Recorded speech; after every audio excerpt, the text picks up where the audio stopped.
সমগ্র সৃষ্টিগুলি আল্লাহকে সেজদা দেয়, সূর্য আল্লাহকে সেজদা দেয়, চাঁদ আল্লাহকে সেজদা দেয়। নবী বলেন, সাহাবীরা তোমরা কি জানো সূর্য কোথায় যে ডুবে যায়? সাহাবীরা বলেন, আল্লাহ রাসূলু আলাম, আল্লাহ জানে এবং নবী ভালো জানে।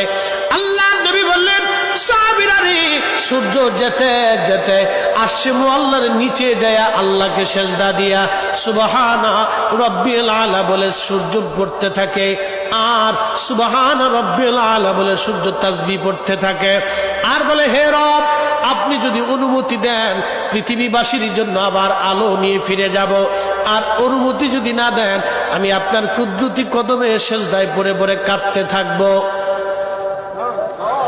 আল্লাহ নবী বললেন, সূর্য থেকে আমার রব অনুমতি দেওয়ার কারণে সকালবেলা তোমরা সূর্যের আলো পাও।